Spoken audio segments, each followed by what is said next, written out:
kok nggak semangat gitu maksud saya, atau karena terlalu lama berkurung di rumah ya, sekarang begitu keluar jadi luar biasa. Assalamualaikum warahmatullahi wabarakatuh. Waalaikumsalam warahmatullahi wabarakatuh. Alhamdulillah.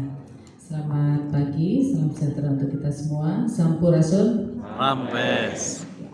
Bapak dan Ibu yang kami hormati, alhamdulillah kita hari ini bersama-sama bisa berkumpul dalam keadaan sehat walafiat. Tentunya sampai seterusnya kita dalam keadaan sehat walafiat. Yang kami hormati, di sini ada Ketua FKKS SMA swasta Pak Yudi, yang kami hormati Bu Dedi selaku tuan rumah. Ini kalau tidak disapa nanti kita disuruh bubar semuanya. Kemudian para kepala sekolah yang sudah hadir di sini, apresiasi yang luar biasa, dan tentunya para bendahara dari 88 sekolah ya, rencananya akan hadir semua. Pertama-tama puji dan syukur tak henti-hentinya kita panjatkan kehadirat Allah SWT atas segala rahmat dan hidayahnya, sehingga pada pagi hari ini kita diberi kesehatan sehingga dapat berkumpul dalam rangka melaksanakan pendampingan untuk LKS dan juga PKU, SPC dan juga pelaporan. Ini hal yang luar biasa di tengah pandemi yang sudah melanda dari bulan Maret ya, dari bulan Maret kita tidak melakukan pembelajaran secara tatap muka. Bapak dan Ibu lebih banyak melakukan kegiatan-kegiatan di rumah, ataupun kalau di sekolah itu ada pembagian dalam rangka apa? Dalam rangka untuk pencegahan penyebaran COVID-19 yang sampai hari ini belum diketemukan obat ataupun vaksinnya, dan kita tidak tahu sampai kapan kegiatan PJJ akan dilakukan di sekolah-sekolah.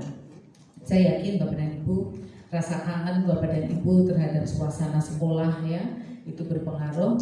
Saya yang di KJD 7 ngikut masih nebeng di SMK 1 juga sepi Pak. Biasanya kan ramai anak-anak berceloteh, teriak-teriak, bahkan kami kadang-kadang ini anak kepada diem gitu. Tapi ternyata suasana itu sangat kita rindukan. Ya, sangat kita rindukan sama dengan Bapak dan Ibu, karena kalau kita belajar atau kita bekerja di rumah beda suasananya. Nah, untuk itu mungkin nanti setelah kegiatan ini kita nanti mohon para kepala sekolah ya, kita ngumpul, kita ngobrol, kita sering curhat menghadapi masa pandemi ini. Bapak dan Ibu, sekali lagi apresiasi Pak Yudi. Walaupun kita di tengah pandemi seperti ini, Bapak dan Ibu masih punya keinginan, masih punya tanggung jawab ya, tanggung jawab untuk mempertanggungjawabkan dana-dana yang diterima baik itu dari pemerintah provinsi maupun dari pemerintah pusat. Nah, ini sesuatu yang luar biasa juga, karena Bapak dan Ibu, walaupun kita masih di masa pandemi, tapi tetap nanti juga akan ada pemeriksaan ya. Jadi jangan berharap ini kan lagi pandemi, mudah-mudahan tidak ada pemeriksaan. Tidak, yang namanya pemeriksaan itu tetap ada, karena Bapak dan Ibu tetap menerima uang itu. Bapak dan Ibu, terkait dengan perhatian pemerintah, khususnya pemerintah Provinsi Jawa Barat, selain ada bantuan BOS ya, BOS itu memang kita tahu bahwa pendanaan itu dari pusat melalui DAK non fisik yang kemudian diberikan kepada Bapak dan Ibu. Kemudian Provinsi Jawa Barat juga memberikan bantuan kaitannya dengan PPNU ya. PPNU itu memang jumlahnya masih sedikit. Beberapa kepala sekolah banyak yang berkomentar, kok cuman segitu, tetapi insya Allah dengan kepemimpinan Pak Kadisdik yang baru, beliau akan mencoba untuk menaikkan angka. Tetapi kalau kita lihat Bapak dan Ibu ya, kalau kita menaikkan angka 100 saja per siswa, itu ketemunya triliun nantinya anggaran yang akan disiapkan, karena jumlah siswa di Jawa Barat itu sekitar 1,2, itu yang swastanya kan itu. Belum itu negerinya dikali 100, dikali 100 ya. Jadi ketemunya tetap angkanya besar, walaupun kalau kita lihat cuma 100.000. Tapi sumannya itu kalau dikali pengalinya karena tinggi ya.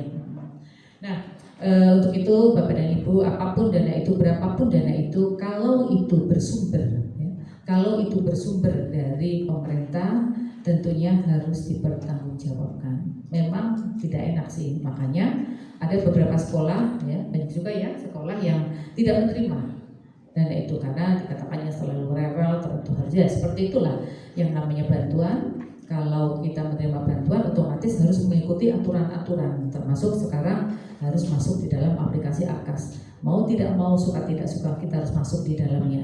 Sebenarnya tidak susah juga, tetapi karena ini barang baru tentunya butuh pemahaman dari Bapak dan Ibu. Contohnya waktu kita dulu suruh ngisi dapodik, itu luar biasa, serangannya juga ya macam-macam. Tapi ternyata setelah itu berjalan dengan setelah berjalannya waktu, teman-teman juga sudah tidak merasa kesulitan. Tetap teman-teman, alhamdulillah semuanya bisa mengisi, dan sekarang kita punya satu data yang luar biasa diperoleh dari inputan dari sekolah melalui dapodik itu. Nah, itu jadi Bapak dan Ibu, sekarang sudah masa beda ya, zamannya beda, zaman milenial itu semuanya memakai aplikasi. Tetapi kalau untuk BPMU belum ya, BPMU karena masih sekali itu belum ada aplikasi. Tetapi kaitannya dengan BOS itu ada aplikasinya, dan hari ini mungkin kita sama-sama membuka seperti apa sih AKAS itu. Kemudian Bapak dan Ibu, kebijakan dari Mas Menteri ya terkait dengan BOS itu masuk di Merdeka Belajar episode ketiga ya. Ini sudah ada 5 episode ketiga di mana banyak sekali fleksibilitas yang diberikan kepada sekolah. Kenapa diberikan fleksibilitas? Karena memang penganggaran itu lebih banyak yang tahu adalah kondisi sekolah, sehingga kondisi satu sekolah dengan sekolah yang lain tentunya akan berbeda. Untuk itu, tapi tetap ada kunci-kunci yang yang tetap harus dilihat Bapak dan Ibu, jangan sampai kemudian itu menyalahi aturan. Ada banyak temuan-temuan Bapak dan Ibu, memang selama ini saya lihat kalau ada pemeriksaan itu biasanya kenanya di PPI ya. Di PPI sudah pernah diperiksa sama PPK sudah, kemudian inspektorat sudah, audit dari pusat juga sudah. Rasanya gimana Bu?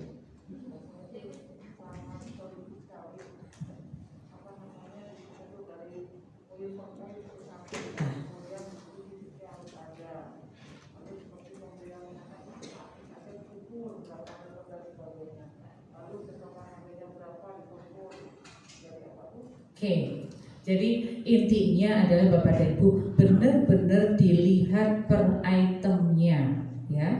Kalau Bapak dan Ibu merasa sudah melaksanakan tetapi salah karena salah materai pun, itu bisa dianggap Bapak dan Ibu kwitansinya adalah kwitansi bodong. Ya, hal yang kita anggap sepele ya, tetapi kalau menurut mereka itu keluar dari jalurnya, keluar dari aturannya, itu dianggap itu salah, dan mereka memakai kacamata kuda, lempeng saja. Kalau mereka salah, suruh kembalikan. Ada beberapa, saya bukannya menakut-nakuti ya Bapak dan Ibu, karena saya yakin bendahara ini yang hadir di sini sudah insya Allah sudah punya pengalaman semua. Nanti kita banyak berdiskusi di sini, kan ada Bu Mirda nanti narasumbernya, kemudian ada teman-teman dari provinsi Yopi dan Yudi yang akan menjelaskan kepada Bapak dan Ibu bagaimana kalau pembelian di atas 1 juta materainya berapa. Hal-hal detail seperti itu harus dipahami oleh Bapak dan Ibu. Dan juga Bapak dan Ibu, hal yang selalu saya ingat yang namanya BPK kalau meriksa itu bukan hanya meriksa kwitansi saja, tetapi proses dari awalnya juga dilihat. Ya, dalam suatu kegiatan katakanlah rapat itu akan ditanya ada nggak undangannya. Kadang-kadang kita malas ya ngurusin halnya kayak gitu, tapi itu sangat diperlukan. Karena apa? Pada saat BPK atau siapapun yang memeriksa itu kan kegiatan sudah tidak ada. Yang bisa berbicara adanya kegiatan itu adalah dokumennya, ya, administrasinya, sehingga mulai dari undangan, daftar hadir, kemudian kwitansi itu semua yang harus dipenuhi oleh Bapak dan Ibu. Jadi nanti saya minta kepada Bu Mirda ya untuk menjelaskan apa saja sih poin-poin yang biasanya menjadi temuan-temuan dan yang biasanya kemarin kita sudah memeriksa ya, jadi kita sudah memeriksa laporan-laporan dari Bapak dan Ibu dan ternyata masih banyak yang salah. Nah untuk itu apresiasi ya ini kepada teman-teman yang mau membukakan, maksud saya ini Bapak dan Ibu, kalau jumlahnya terlalu banyak akan susah untuk kita melakukan des ya. Kita bukan memeriksa tetapi paling tidak meminimalisir untuk kesalahan manakala nanti diperiksa. Saya tidak tahu siapa yang akan diperiksa untuk tahun ini karena kita tidak bisa memberikan rekomendasi ini loh yang mau diperiksa, tidak, tetapi mereka sendiri dari pihak pemeriksa yang menentukan sekolah mana yang mau diperiksa ya. Jadi kalau ini semuanya sudah paham, maksud saya kita harus membuat perwilayah untuk dilakukan des karena saya yakin kalau banyak kan kadang-kadang ada teman-teman bendara yang saya malu nanti ya, atau saya tidak dekat dengan pemateri ini. Jadi mungkin nanti bisa suatu ketika dipecah-pecah menjadi kelompok-kelompok kecil. Nah itu akan terjadi komunikasi. Jadi paling tidak Bapak dan Ibu kita minimalisir kesalahan. Walaupun tidak diperiksa nggak masalah karena memang ini adalah uang negara yang harus kita pertanggungjawabkan. Pemerintah sudah memberikan fleksibilitas, sudah memberikan otonomi kepada Bapak dan Ibu untuk menyelenggarakan pemanfaatan anggaran ini. Otomatis dari pihak pemerintah pengen laporannya kayak apa, akuntabilitasnya kayak apa sih? Ya, jadi kita harus timbal balik. Bapak dan Ibu diberi kebebasan, tetapi juga itu bisa dipertanggungjawabkan. Walaupun itu tidak diperiksa, Bapak dan Ibu tetap itu harus ada pelaporannya. Ya kita berjaga-jaga, siapa tahu kalau kita diperiksa, kalau namanya pemeriksaan Bapak dan Ibu, begitu mereka datang, mereka langsung melihat kwitansi-kwitansinya, tidak pakai menunggu. Kalau menunggu itu sudah bisa mereka bayangkan, ini. Dan Bapak dan Ibu satu lagi dari BPK, kemudian dari masuk pajak itu kalau mereka ke Bapak dan Ibu nggak mau disuguhin, mereka nggak mau. Jadi kayaknya sudah antipati gitu loh. Setelah kita beberapa kali ya Bu Bida memeriksa di tempat kita pun kita kasih air pun ya, aqua ini tidak mau mereka. Jadi mereka memang sangat menjaga, intinya mereka itu tidak mau ada hidangan apapun yang disuguhkan kepada mereka karena mereka berpikir wah jangan-jangan nanti ini diambilkan dari uang pos. Itu pemikirannya mereka. Tapi apapun itu Bapak dan Ibu, saya pikir kalau kita berada pada jalur yang benar, Bapak dan Ibu on the track, itu gak masalah sih. Semuanya akan siap-siap saja. Tetapi itu tadi Bapak dan Ibu, administrasi itu kelengkapannya itu harus benar-benar dilakukan dan jangan dilakukan pada saat tahun. Biasanya kan gitu, dikumpulin semuanya, nanti lupa, nanti yang terjadi kegiatannya A, tapi kwitansinya B. Ya karena itu tadi sudah kelamaan dan kita akan lupa kalau kelamaan itu. Jadi menurut saya begitu kita selesai harusnya langsung di SPJ-kan. Ya, koordinasi dengan kepala sekolah. Nanti kita juga akan bersama-sama para kepala sekolah kita menubuh bagaimana strategi-strateginya supaya kita sukses tanpa akses. Ya, semuanya rapi, semuanya bisa dipertanggungjawabkan sehingga Kota Bandung menjadi kota yang memang benar-benar bisa dipercaya di dalam mempertanggungjawabkan keuangan negara. Ya, mungkin itu saja Bapak dan Ibu. Saya ingin pesan kita semua mudah-mudahan sehat ya, sehat semuanya. Mudah-mudahan COVID ini cepat berlalu ya, walaupun tidak mungkin hilang karena memang ini nantinya menurut informasi ini akan seperti flu, sehingga kita berdoa semoga obat ataupun vaksin itu cepat bisa ditemukan sehingga kita nanti bisa menangkalnya dengan vaksin dan obat. Tetapi intinya kita hidup bersih, hidup sehat dan mulai melakukan AKP ya. Seperti sekarang kalau kita kumpul nantinya juga akan seperti itu, kumpul berarti ada jarak, selalu memakai masker dan tadi kita di depan juga rajin-rajin cuci tangan gitu. Jadi kalau dulu kita cuci tangan kalau mau makan, sekarang juga Setiap kita masuk suatu ruangan, cuci tangan, dan mungkin di tas kita juga sudah tersedia hand sanitizer. Mungkin itu saja Bapak dan Ibu yang bisa saya sampaikan. Selanjutnya tadi atas permintaan panitia, kita akan membuka acara ini secara bersama-sama, membaca basmalah bersama-sama. Bismillahirrahmanirrahim. Kegiatan pendampingan penyusunan ARKAS BKU dan juga untuk pelaporan pada di lingkungan cabang dinas pendidikan wilayah 7, tetapi khususnya untuk Bandung secara resmi kami buka. Terima kasih. Assalamualaikum warahmatullahi wabarakatuh. Terima kasih.